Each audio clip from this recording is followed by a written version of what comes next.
Hey, what's happening, brother? You good? Yeah, you. All good, my mate. Nice one for coming on the Fuse UK, pal. Absolutely. Brian's on his way. He just texted me. He said he got pulled over driving home for speeding, and he'll be on momentarily. No worries, mate. But yeah, freshly out of BKFC 32. Mm-hmm. How did it go, mate? Some great fights on the night. It was fun. It was in not a big venue as we usually do. I think it was under like a 2,000 person venue, so it wasn't a big arena. And I kind of like those shows. They're a lot more intimate. The crowd's really right there with you. It was a good time. It was pretty packed, and the fans were really into it as well. What did you think of the little altercation in the ring? I was right there when it happened. I thought, oh my God. I mean, it hasn't happened in a while, but it has happened a few times, like the whole blue face thing at BKFC 19. So it doesn't surprise me anymore, but I think seeing Dave jump in there was pretty hilarious. And he actually fell. I had that. That was my shot. He fell right in front of me, and he just had his palm right in Jack Katie's face, just shoving him into the mat. And he looked so pissed off. I mean, he was just snarling. You know, it was a good time. He was only missing a steel chair. Yeah, exactly. But obviously you had Hector Lombard and Lorenzo Hunt as well there. Yeah, that was another one, right? I was right in the mix for that too. I had the slow-mo of the 1-2. I always seem to be caught in the crossfire, these ring rushes, I guess we'll call them. It's good though, I suppose, that you were there live to witness it. Yeah, it's it comes with the job, I suppose. And on the night as well, Reggie Barnett Jr., he obviously defended his belt. Yep. Do you think that will come back to the BKFC to fight him? I don't know. I don't know what the deal with that is. I haven't heard from him. I run the BKFC Instagram, and I think he has us blocked because I can't like tag his name in any posts or anything. I tried to search him and it wouldn't come up. So I don't know what his future is with us or what he wants to do. I would love to have him back. I think he was an awesome fighter. I think he really gave Palomino a tough fight, and that was coming up 2 weight classes. I think, and he beat Johnny Bedford. I mean, he was the champion. So, I'd like to see Dak come back. Yeah, he's a quality fighter. So, Evan, how did you become involved with the BKFC? So, let's see. Go back to 2013. I was in my first semester of college, and I was working at a video production company, and they actually did a lot of the combat sports in the area. And the Feldmans ran an MMA promotion called XFE. Right. I think it was like extreme fighting events or something. And so, they hired us, and we'd go shoot that and do whatever. And then a couple years later, they came back and said they were starting this bare knuckle fighting company, and they wanted sort of to produce a video on what it was all about, what BKFC was. So they hired us to basically hired me and a couple other guys to shoot. We went to a local arena, and we kind of dressed it up, and we put, made the toes on the line. And Dave Sr. was the referee in the video. And we kind of acted out what a bare knuckle fight was. I think it was to kind of pitch to different casinos and whatever, what the sport was all about. And so that was the first video. That was before BKFC 1. And then a couple months later, they ended up doing that first show in Wyoming. And then I wasn't at that one, but from BKFC 2 and on, I was at every one, just, filming it and stuff. And then around 2019, I became a full-time guy over there handling all the content. So anything video related, distribution, editing, producing, hiring crews, now to the point where we have a whole team of other full-time editors, that I'm making sure they're getting all the content done. It's crazy how quick it's grown in the last, 4 years. And from being at the start where it was just me, showing up, shooting it and kind of making a little video to what it is now, where it's like, I got, these two to three other people full time. I'm going, hey, make that video, do that. We got this fight coming up. It's just how quick it's grown. It's really wild. Yeah, it is. And what did you think of the bare knuckle? Like as a sport when you got offered to get involved with it? Well, I'll tell you, I'd been shooting boxing and MMA for so long, and you shoot a boxing is a 12 rounds, 3 minutes, and you're up there on the ring, you're falling asleep. It's just some fights are great, but a lot of the times it's just all right, let's get a roll on here. But with the bare knuckle, the first fight I shot, I was hooked. I mean, it was so different, and so like the pace was totally different, and I just couldn't, and I would go back and then do an MMA show or shoot a boxing match, and it was just like, I want to get back and shoot bare knuckle. It's so much more fun. And the first event, BKFC 2, it was, we had Beck Rawlings and Britton Hart fought, and I didn't sleep the whole night. I had a 6 a.m. flight. I shot the full event, went back to my hotel room, and edited a little piece, and just stayed up just watching all my footage. I was so blown away by what it was and just how insane that this was even legal. I was hooked from the start. I really was. It is a crazy sport. Like some of the girls as well in the BKFC, they've had some brutal fights, haven't they? Mm-hmm. For sure. I mean, and I think the girls fight harder. I mean, some of these girls fights we've seen, I mean, still to this day, I would say Helen Peralta versus Christine Ferre at BKFC 7 was the craziest female fight. But now I can't leave out Charissa and Taylor. I mean, that one, they were pretty toe and toe, or pretty neck and neck with craziness. But anyway, yeah, the girls definitely, put it on just as hard, if not harder than the guys do. Yeah, so when you were obviously filming the MMA and the boxing, were you also a fan of the sports, like the same with bare knuckle as well, or is it just like a job for you? At first, I'd say for the first 2 years, I didn't watch any MMA at all. Like, I didn't know anything about it. I wasn't interested. And then around the time McGregor was coming up, my friend was like, "Hey, man, you got to come watch this guy. There's this guy from Ireland. He's knocking everybody out. He's crazy." And that was actually when I first started watching UFC. And then I kind of got hooked, and I went back and I started watching all the past UFCs and the Prides, and I couldn't get enough of it once I kind of got a taste for it. But no, in the first couple of years, it was just a job. I wanted, make money and do whatever. But I was hooked once. I'll say I was a McGregor fanboy, and I still am to this day.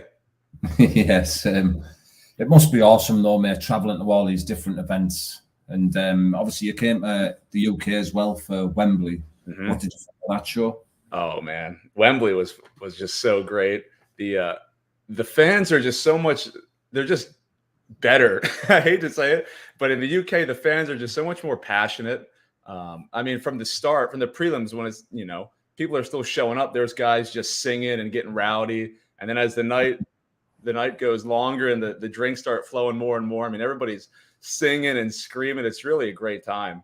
I mean, I don't know what else I could say about it. Just, I can't wait to go back. I'm mad I'm not at the Newcastle show coming up. I would have loved to go back and see some different parts of the UK, but hopefully I'll be back there soon.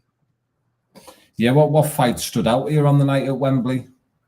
I would say Danny Christie. I think that guy, I mean, and I hate to say this, I forget who his opponent was. Do you know who? Brazier, that's it. Yeah, I mean, both those guys, they were slugging it out, and they were just covered in blood. And then, I mean, it was a great fight. And Danny, won in the end. I mean, he got the knockout. That definitely stood out outside of the main event. I mean, we all know the main event was phenomenal. But some of those homegrown UK guys, I think they have a big future. Names like Danny Christie, Connor Tierney, of course. I mean, he's fun to watch, and he fought a guy in Joe Elmore who was, the real deal. I mean, that was a real test for Connor, and he passed with flying colors. In your opinion, where would you put Connor in the rankings in his division? Oh, people hate the rankings, don't they? I would say, let me switch. Let me look at the. I'm pulling up our rankings right now. I know everybody hates the rankings. Got Mozzie in the comments here as well from Bloodsport. Mozzie loves the rankings. He loves talking about them. He agrees with them completely. All right, he's a 65er. That is welterweight. He's not ranked, is he, at all? No, he's not. Listen, from what I understand, here's from what I've been told, because it's totally separate of BKFC, but basically they had to implement these rankings because we had nothing. And so it was kind of, this is what it was. They grabbed who they thought were the top 5, whatever. And since those have been implemented, I guess you have to, oh, look who it is. We were just talking about the rankings. What, we're talking about rankings? Yeah. Well, we'll leave it on a cliffhanger for now. We'll get back to the rankings. Can I just explain my lateness really quick? Go ahead. I feel very unprofessional. Dragging the rating downs. Go ahead. As soon as I came on, I felt him drop hard. Listen, first of all, thank you for having us on your show. I did a cardinal sin that I regret, and Evan's going to be upset with me too, probably. We've dealt with this. When people come to interviews late, it's the worst thing ever. Like you're waiting and waiting. I just did that to you, and I believe I got pulled by the police on the way home. All right, and I almost did a homicide after that because the person in front of me was going too slow after I got pulled over. But I'm here, and I'm proud to be here, and I love your show. You're Lou. Are you an Italian? No, English. I know who you are. I know. You're good, bro, yeah. Italian name, man. Paisan, like me. It's French, I think. It's your show. It can be French. I'm making it Italian, though. How's that? Yeah, great stuff, bro. Anyway, thanks for having us. I apologize for being late. Not a problem, mate. I was just asking Evan how he got involved with the BKFC, so I was wondering if you could tell us as well, Brian, where it all started for you with the BKFC. It's crazy. A long story for me, but I'll keep it quick for you. Basically, I was involved in professional wrestling for many years, and I also did radio. And through that, there were local promoters that I would work with, and I would meet other promoters. And I just got to know Dave Feldman, and he told me about Bare Knuckle. He was starting. I remember the day we sat in his office, and he told me about it. He said, "Oh, I'm going to get these investors to come in," and it was nothing. It was an idea at this point. And I sat there with Dave Sr. and Dave Jr. just kind of talking about it. And that's when they told me about toe the line. Like, we're going to have people toe the line at the scratch line. I said, that's awesome. And they showed me like the design for the ring. And I said, they can toe the line and then they can knuckle up. And they'll never give me credit for that. So I always tell that story. I came up with knuckle up. Evan, tell them the truth, didn't I? Did you really? Yeah, you didn't know that? I didn't. I think you're full of it. Yeah, I know that's the truth, God honest truth, but I never, got the rights fee to it or whatever. I'm just glad to kind of contribute to it. But that's how I got involved. I'd known them, and I started doing some work when I was still doing radio. I would go in there and help out, and then radio was doing really well, so I had to kind of take a back seat for a little while. But then I got fired from radio, which always happens if you know radio. They fire you. They don't care. They treat you like an animal. And I called Dave excited, and I said, Dave, I'm ready to come on, buddy. Let's go. So then I got involved with the podcast we were doing and working with Evan, interviewing the fighters and stuff like that. Jack of all trades, master of none kind of thing.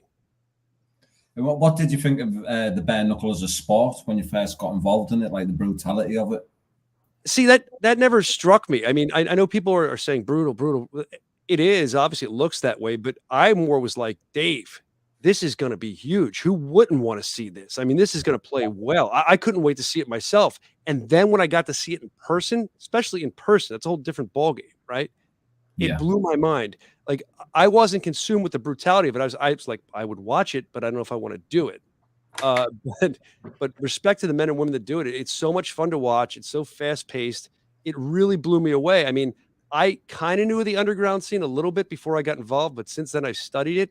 And wow, it's almost like Dave was able to take it out of the background, the underground, excuse me. And these places where there's no doctors. It's just, they're just doing it. And he was able to kind of bring it to a national stage and make it almost safer the best we could, and kind of make sure doctors were there and everything, and make sure there were some more rules implemented. And I'm actually just proud to be part of making history, to make it international, not even national. Yeah, it is amazing times for bare knuckle. Like, it's just grown and grown and grown, isn't it? Oh, big time. Huge. I mean, it's only been 4 years, right? I mean, that's what I was going to say. Yeah. Evan knows. Evan was there day one guy. I mean, he was there traveling and everything. You could speak on that more than I have, the growth, Ev. It sucked. I used to be the only one to have to drag, 9 fucking cases through the airport. And now we have a truck that actually goes. I can just bring my suitcase. So that alone, I could just see, how great things are. It is. It's weird to see, Evan, that because I remember being there with you doing some interviews and helping you carry this stuff. I'm like, this sucks. You are 100% correct. Now we just hire crews to do interviews. We just make a phone call. You hire crews. I still do the interviews. Yeah. We figured out to put you over Zoom. I know. I think it's probably better that way. And I'll tell you the other thing I noticed, the fact that if you wear a bare knuckle fighting championship T-shirt, I was getting a sandwich the other day, and I love that. You're hearing and seeing that more. Yeah. People are seeing the logo. They're saying they like it. It's really, really a cool thing, and you can feel the difference. I mean, it's so palpable. That's the word. You can feel it. Yeah, and obviously you were over here for BKFC Wembley too, Brian. What did you think of the night? Oh my gosh, it was amazing. Evan and I have talked about this a lot of times. First of all, to invade England that way and debut in like the home, the birthplace of bare knuckle, that was really cool to be part of that historically. I'd never been to England. I learned some stuff about England, some stuff I liked and some stuff I didn't like. Your guys' food, I'm Italian, but your guys' food was rough for me. I'm not gonna lie. Like, I got McDonald's there for the first time in many years, and I was all excited to get McDonald's, and I tasted it, and I said, "This stuff tastes too healthy." It's better, yeah, it's much better. Tastes too healthy. Yeah. Well, David Feldman didn't like the food either. He said the food was terrible. I think it's an acquired taste. And I think maybe too, we're working a lot when we're there, so we don't really get to go out and taste everything we'd like. I mean, if I was there vacationing, I would taste everything. It'd be great. I will say, I think the coolest part of Wembley for me, I don't know what Evan said when you asked him this, but I think the coolest part is, other than MVP Perry and the movie-like fight that was, it was like a movie. It was amazing. The energy was great. I enjoyed the fact, I don't know if this even made the broadcast. At one point, I was in the center of the ring with Jeff Houston, our ring announcer, with Dave Feldman, and with Nelson. And we started playing Sweet Caroline. I don't know who came up with that idea. Evan did. And it was electric. The whole crowd singing along with us. We were leading it. It was probably one of the coolest things I ever experienced in my life. It was like all is one. They saw all these great fights. And now we're having this sing along. Everyone's feeling, everyone's drinking, having a good time. It was so cool to be in the middle. You know where that came from? That was my favorite UFC walkout ever is Darren Till at UFC Liverpool when they played that, and the whole arena was just singing. I was like, if we ever go to England, we're doing that, and I think it worked out great. I think it did too. Don't let anybody ever tell you that anybody else came up with it, because they will do that. And I'm telling you, I know that it did. It's quite a big thing over here, Sweet Caroline. Eddie Gain does it on all his shows before the main card. He plays the song. Yeah. It's great. I mean, what a cool. I don't think we have anything really like that in America that I can think of that in combat sports, I should say, that it's that cool. It was such a neat. Listen, in the 1950s, neat. It was an awesome feeling. And I'll tell you what, English fans brought that energy, and it was so nice to meet them. You know, you do the podcast or you're working all the time, and you don't realize the people that are consuming what you're doing. I was stopped, I'm sure Evan was too, numerous times. Hey, you're the guy from the podcast. Hey, you're this guy. And it just feels good because you realize, wow, you know it's reaching there, but until you get there and it becomes real when they start talking to you about it. It was cool. You're so famous, so. I'm not. They knew you. One time Evan was trying to do his camera work, and some guys, you're the dude from the pod. Didn't they do that to you? Where's that? That was in New York, yeah. That was my one shining moment. Yeah. It's cool because you feel like people are really coming along with you and the product. And I always say we're transparent, we're very honest, and we're all kind of, including the fans. I think Evan would say this too, including the fans. We're all kind of building this together. You don't get that in a UFC. You don't get that in boxing. We're building this from the ground up. They're watching our successes. They're watching when we scrape our knees, and they're involved with it. I think that's pretty cool. Yeah, I think we're pretty honest about, like, you know, we're just kind of winging it. As far as, I don't know how we got this far, to be honest with you, but it just grew so fast on its own. And I feel like the first couple of shows, I don't even know if the top guys, if they knew what it was going to, you know, if they could have imagined what this was going to become so fast. I mean, maybe they had the vision, I don't know, but for me, I was so shocked by just how fast it blew up and how many people seem to love it, hate it, you know, but everybody was talking about it. Because, I mean, I think it all stemmed from just putting on these ridiculous fights early on, you know, the Artem Lobov, Jason Knights. Let me talk about that fight. Yeah, really please quick. tell us about that. You want to talk about, we always talk about like the good old days of BKFC. Like the golden era was like BKFC 1 through 10 before we really started buttoning stuff up. I remember BKFC, that was BKFC 5. So we're in Mississippi. I'm ringside. And this is round 1. Jason Knight's teeth are flying out of his mouth. And I look down and Dave Sr. reaches over and grabs his tooth off the ring in between rounds to keep it safe. You know what I mean? So they can put it back in his mouth. I mean, shit like, and there was a fight going on in the crowd during, you know, the opening bell hit. and everybody looked away because there's a guy getting like thrown over the rafter. It was just like chaos. It was such a fun time in those early days. And I'm sure I'll look back 10 years from now, hopefully, and be like, these were the golden days. Who knows? It's always like that. I feel like, you look back. Matter of fact, I can tell you, I'm still in the golden days, the golden era. When we were in Denver, the Denver show was last month. The cool thing I saw was I'm out there and I'm doing my thing, trying to get the crowd pumped up. And I see this dude, trousers, all the way. As we call them trousers, right? Is that what they call them in England? Pants, trousers? I don't know. Trousers, yeah, trousers. So uncultured. He just he's mooning me.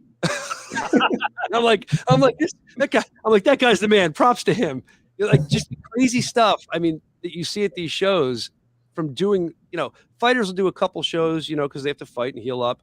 But when you're doing every show and you're traveling all the time with it, Evan can tell you that too. The weird, crazy stuff that we see, not even just at the arena, in hotel rooms. Like, I know, Evan, you checked in the one time and somebody's, dirty panties were hanging from your weird stuff we encounter. Especially in the early days when there's not a lot of major, I'll call it developed states where you can put these shows on. Like when we're in the middle of nowhere, Mississippi, we were at a hotel and I got checked in. I went down to my room. I came back an hour later and there was dirty underwear in my sink. Like it was the fighter hotel. So must have been cutting weight or something. And some dude went in my room, whipped his underwear off, threw it in my sink and left. I don't know what that accomplished. I don't know if it was a gift or what it was, but. Oh my God. I thought it was, I never realized, I told the story wrong. I thought it was panties. That must be somebody else that had them in their room. No, unfortunately, it was dudes. Unfortunately, because then you would have been confused. Be like, are they mine? I don't know. We were talking about the rankings before you interrupted us. All right, see now, all right, goodbye. I'm sorry. I was late, see? Oh, yeah, that's why I lay it out for you. I'm not a fan of the rankings, all right? And I really don't care either way. But here's what I'll say. Look, these are what the rankings are right now, okay? For welterweights, you got Brito is 1, Palomino's champ, yada, yada, yada. Okay. Whether you like it or not, this is what the rankings are. So if you want to be ranked, you have to fight a ranked guy. So Connor Tierney, he's had awesome fights. He's fucking, in my book, he should be up there. Incredible. But he hasn't fought anybody on that ranked list. So what can you do? If you want, we knew when we established these rankings that it was going to be kind of ugly, until certain guys fought other guys. It's going to take some time. But after, give it a year and a half or so, once these fights start to work themselves out, then you're going to look at the rankings and you probably think they're great. You can't take, like I know Connor, he had a bunch of fights. The people who were above other fighters as well, like who were in the top 5, who I think only had one fight in the BKFC. Like Chad Mendes. That's like they kind of contradict themselves. Like Chad was like the number 2 ranked guy after one fight, which didn't really make sense. So I don't know if these people looked at his UFC record and decided he should be there. I don't agree with it, but if I look at it, it is what it is now. So if Connor fought Elvin Brito or Caleb Harris or this Wade Johnson or Gorgon Slavetsky, fight one of those guys, you'll be ranked, I think it's important. I don't know if you guys covered this already, but we have nothing to do with the rankings. It's done by a completely, and it's separate of the BKFC, isn't it? Who does the rankings? I never met the guys that do them. We get an email after every fight from the company, and we look at it and go, okay, update the website, and that's how you can keep it. What's the word? Unbiased from us. We're not supposed to be able to have influence on it. So sometimes I'll get a ranking and I'll go, text exchange, I'll be like, oh, they're gonna grill us on this one. And then I'll go on Facebook, I'll pull up the Only Hands, and it'll just be like, BKFC. I'm like, we're all just normal dudes, we don't like sit around and devise and plot and how we can piss people off, Not at all. Brito next. I like that. I think that's a fun fight. Yeah. I don't know what Palomino is doing, if he's going to defend at 65 or if he wants to go back down. I guess we'll see how that shakes out. Palomino do whatever he wants at this point. I mean, he's number 1 pound for pound fighter and talk about pound for pound rankings. And I think, and that's what you look at. I mean, you look at the different stats are always cool too. For instance, I don't know if you know this, but Reggie, we talked about on the broadcast, he was the first guy in bare knuckle fighting championship to get 10 fights under his belt. Joey Beltran, who's fighting coming up here on November 18th. Thank you. Yeah. Friday night, November 18th. He's right behind him. He'll get 10 under his belt. I think Britton Hart, who's married to Joey, is next in line for that as well. And there's probably others too, but Reggie was the first guy to do it. I love these these stats. And the cool thing is we're so new and developing. You're getting these cool stats. You're watching history unfold like every time there's a show because we're so new. It's mind-boggling. Yeah, Reggie. Obviously, I've watched him from the beginning. Hell of a fighter, and I was just saying to Evan before you came on, what a fight it would be with him and Dak Wynn. Oh, he's been calling out that, man. They had that little run-in too a while ago. BKFC 12. Yeah. Evan's an encyclopedia. I can't remember the numbers. He knows. I know like the hotel we're in. He's like BKFC 12. He knows it. I'm starting to forget though. There was we're doing too many shows back to back now. It's really starting to jumble my memory. What's that, Mozzie? We'll come to Burrito's backyard, Puerto Rico. I'd love to see it. I would love to fly out Connor. I'm sure he'd love to be in Puerto Rico in February. I'm sure it gets chilly up in where's he from? Peaky Blinders town. What's that? Peaky Blinders town. Birmingham. Yeah. Birmingham. I'm sure it gets chilly there in February. I'd love to see it. Would be great, like them two for the interim belt, and then obviously if Palomino decides to come back up and fight for the proper belt in it. Yeah, man. Yeah. So have you seen the BKFC Newcastle card? What do you think of that? Mick Terrell headline against Panda Banks. Yeah, I'm pulling it up now. Yeah, man. Mick Terrell. That bothers me because when Mick Terrell came to fight the first time in America, I don't think that it was the true Mick Terrell. I think you've heard that. We've talked about it. I'm very excited to see Mick Terrell. I'd heard a lot about him from people that he'd fought with in the past. So I was excited. And then when I saw his debut in the States, I'm like, ooh, that's Mick Terrell? That's the guy. And then I realized what was going on. And then we saw him fight after that. And then we saw the real Mick Terrell. So I'm excited to see the real Mick Terrell again because he was so fun to watch last time. And I know he's like legendary in England. So I'm glad he's at the top of the card. I'm excited to see him. And Panda Banks, I mean, he's fun to watch too. So either way, it's going to be good. I want to ask you, though, like as far as you're living there. Yeah. I mean, you know all about this. What are you most excited for? What are you seeing?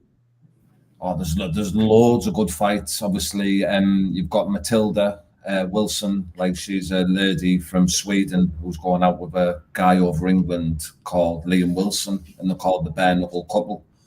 And they're both going to be fighting on this card, so it'll be interesting because we've hardly got no women fighters from over here. Do you know what I mean? It's hard for them to get opponents, so it'll be good to see her on the card. Also, partners fighting Liam Wilson. He's also fights in an organisation called King of the Streets. I don't know if you've heard of that. Oh, yeah. I've heard of that. He's unbeaten in that. You've probably seen some of his fights, so he's going to be interesting. Danny Christie's fighting again. Eye gouge. Yeah, right. Yeah, that one. It's brutal. What do you think of that King of the Streets? What's that? What do I think of it? I think it's awesome to watch, but somebody's going to fucking die. Zentar's unfiltered thoughts. That's why I love it. All right. I don't know if I could swear. I got terrible. Yeah. I mean, I think was it Eric Olson who was eye gouging dudes? That was him, right? Yeah, Eric Olson. Yeah. Yeah, that was. I mean, from a pure entertainment standpoint, it's awesome. I don't know how safe it is to slam somebody on concrete, but people were saying the same thing about BKFC in the beginning. Like they were like, "Oh, it's brutal, it's terrible, it's all this." So I'll give it a chance, you know. But at the same time, it's definitely not safe to like soccer kick dudes or on the ground and gouge their eyeballs out. Dr. Zentar, thank you. I don't know if there's medical, you know, if there's an ambulance there or how it all works, but I'm entertained when I watch it, and they have somewhat of a production value. Like concrete floors and everything. That's dangerous, man. Very dangerous. Crazy. It's crazy. I agree. But yeah, like I said, Danny Christie's fighting again. He's fighting a very experienced lad called Darren Godfrey, who's I think he's had about 14 bare knuckle fights, I think, in the pit and ring together. I might be wrong with that, but he's had roughly around that. Darren Hendry and Anthony Holmes, they're two massive names over here. Darren Hendry was the BFBA world champion, and Anthony Holmes was the BKB world champion. So I think they're going to be fighting for some type of BKFC UK belt. Yeah, I think. And then who else is it? We've got Mick Terrell and Panda Banks, and there's loads on the undercard. It's just a stacked card again. It's going to be mint. I think it's cool to have BKFC have a foothold in England now. I mean, there's a ring that lives somewhere there because it's at all these shows, and the fact that we can have the BFBA that's now BKFC UK and that can, you know, put on shows in our name, and we can have multiple shows a year now out there and spread the word. And I think it's just awesome all around. And then you get these champions now, and then you have the BKFC UK heavyweight champ, and then they'll America and they'll unify the belt. Yeah, I think it's the best way to do it. It's like Thailand as well, isn't it? As well, so I'm imagining it's going to be in all different countries. Right. There's Asia, UK, or I don't know if it's going to be just UK or if it's going to be. Is that right? What's that? He's meant to be bringing it in Germany as well. Oh, that'd be cool. Have you heard anything about Germany, Soj? I know nothing. They never tell me anything because I always blast it out before I'm supposed to, so they keep it quiet with me. I always screw things up. I let people know how to. I can tell you this: I would love, and I jokingly said it earlier, but I would love to do like BKFC Italy. I mean, it'd be hard to make weight for the fighters with the food over there, but I would love to do something like that. I mean, it's cool because you're seeing how I feel like we're getting bigger and bigger here in the United States. But if you look elsewhere, we're already pretty big in certain places. I mean, we're streaming a lot of places and stuff like that. So I think the sky's the limit. I think we can go just about anywhere in the future as we grow. And I think that I don't think I'm talking out of turn here. I feel like the promotion loves that as well. And the cool thing is not so much. Well, in England, we got to meet everybody and see how much they liked us. When we go to these states, we're opening up like Denver and stuff. It says a lot that we go there and we've never been there and we have a sellout crowd. That tells you people want us because it could go the other way. We don't, we know, but we don't know, So I don't know what the question was. I got way off. Oh, where we're going next. But I really don't know, Evan. I wish I knew. I wish they would tell me more. Podcast. Say it again. I'm sure David said on the last podcast I had with him that they were going to Germany and that, or they were thinking about it. Yeah, I mean, sometimes on this podcast or sometimes when Dave talks, he's very excited. The guy's a visionary. He's a businessman. He's very positive, which is you need to be. You need to be to run a business of this size. It'd be horrible otherwise. So sometimes I think when he's talking, maybe that I don't know. I didn't hear about that, but maybe that was something at that point he thought was going to happen. Maybe it is. Maybe it's not. That's the best I can tell you because I really, now I'm going to go into more and dig into that a little more. I want to know. Yeah, I might be wrong. I might have dreamt about it or something. Yeah, you're dreaming about bare knuckle. You're a good guy, and you know what? I'm very proud that if you're right, if you're correct, I'm right with you. If you're wrong, I'm still with you. I think you're awesome. Yeah, class. I'm wrong every day of my life when I wake up. I don't even know where I'm at half the time. What type of superstars would you like to see sign over to the BKFC where there's potential of them actually doing it? I have one, Evan. I can tell you right now. We talked about the podcast a moment ago. The last show that we did, Dave brought up how he really wanted to try to grab Nate Diaz, and that made a bunch of headlines. And come on, that would be amazing to see him here. The other guy that I would love to see here would be Tyson Fury, man. Right? That'd be awesome. Come on, you got to. That's what I'm saying. Yeah, he's got to do at least one. He's got the nickname. Yeah.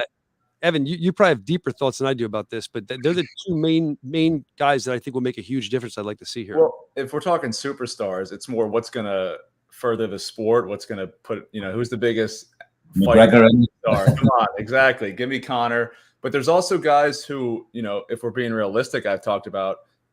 There's a guy who's from New Jersey. I'm from New Jersey in the U.S. He's from up north. Shane Burgos.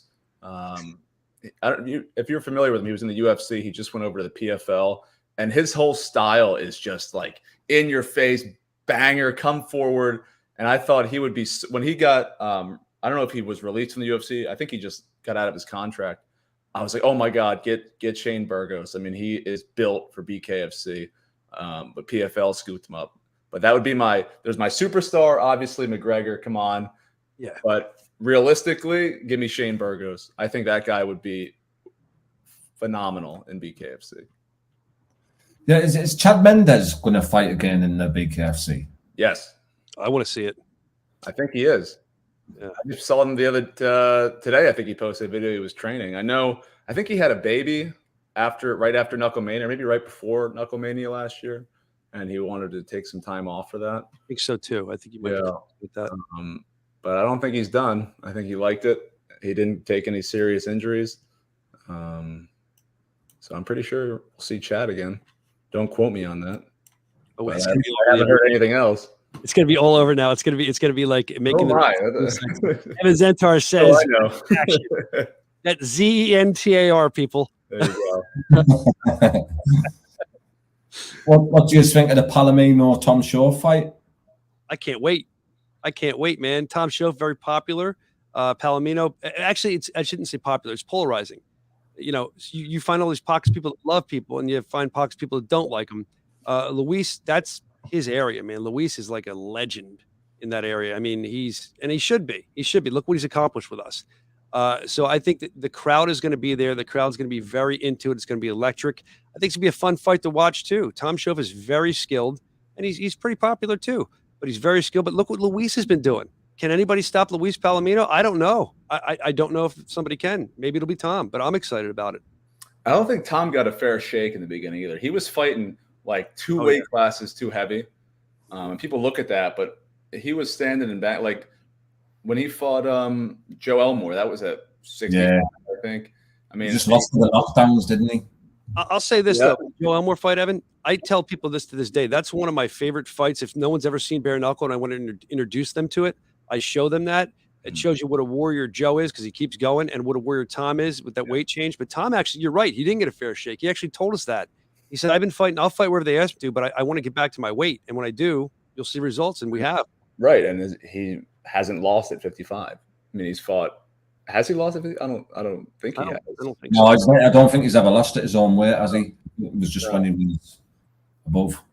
Right, and he looked great in his last showing. He was calling for the belt. He called the entire division out. He said everybody sucks. He did, and I think he could. I mean, I don't agree with him that everybody sucks. He's just talking, but rightfully so. I mean, I think he could bang with anybody in the top 5, and win. If he, you know what I mean. I mean, he's got everything it takes at 55 to be a champion. I think he's going to be a different matchup for Palomino than Palomino's ever had.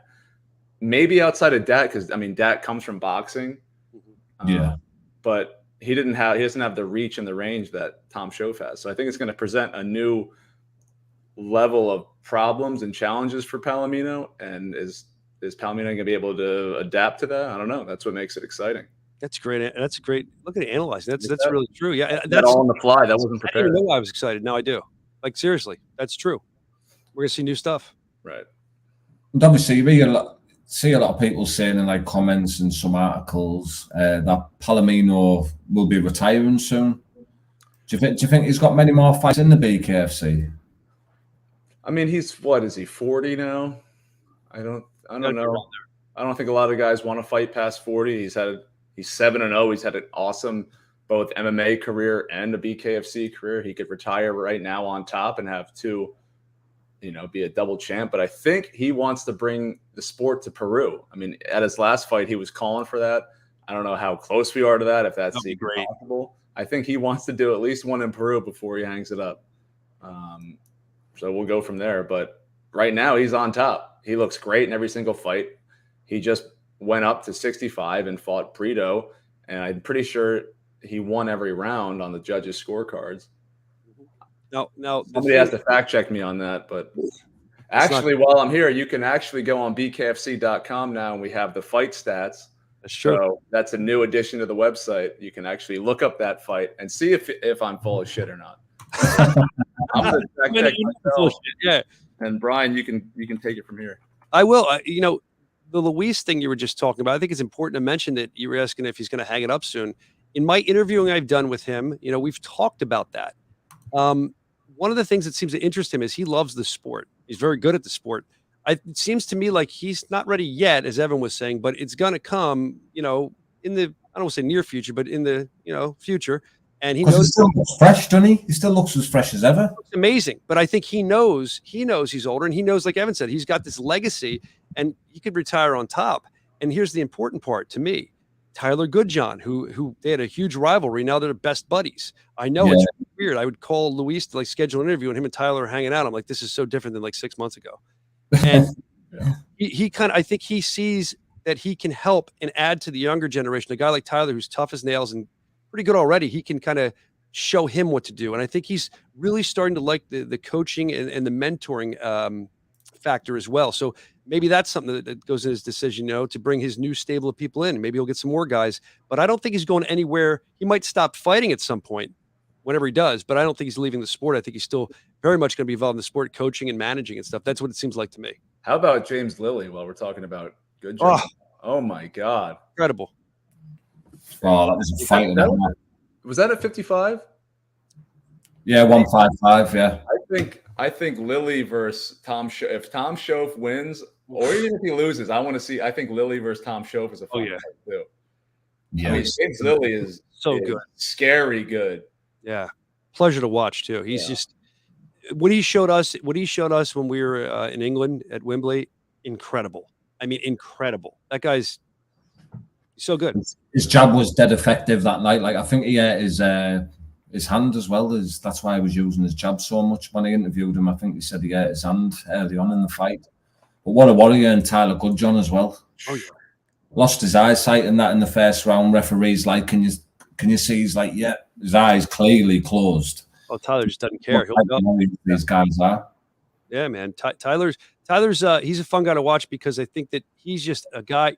So we've had fighters like a Julian Lane, who I used to say, even if he didn't win every fight, I didn't care. I was a fan. His fights were always at one point so good that it didn't matter to me. It's how I feel about Tyler. Like, I know they want to win, obviously. That's the name of the game. But as a fan, if I'm watching, I just want to see an awesome fight. And I always say this line, sometimes you can win even in losing because people give you that respect. You know, this guy's tough. And Tyler, he's tough. He's probably one of the toughest guys we have, I think. Yeah, he's an absolute warrior. He's a big name over here in the bare knuckle as well. He's a bit of a legend in the bare knuckle, Tyler Goodjohn. Yeah, I can see why. I love that documentary on him. Oh, it's great. Yeah. Pulped was it? Yeah, Pulped. Yeah, we actually used them, that crew, to do a couple more videos with him. I love that documentary. It was just like so in depth and really like I wish we could have had that and used it on our own stuff. But yeah, it was good. And we learned also, aside from learning about him and his life, that he's a very poor driver. I think he smashed his van when he was. Yeah, I couldn't believe that in the documentary. Brand new the one as well. Crazy. But obviously, before we wrap it up, lads, is there anything that you want to share with us, or any shout outs, big ups? I could share something because you were talking about driving. Driving in England, I didn't drive. I was a passenger. I think I white knuckled everywhere I went. I was the guy that was driving. He'd never driven there before either. And, you know, it's a different side of the road or whatever, different side of the car. I don't know. All I know is I would just put my head down. Let's go.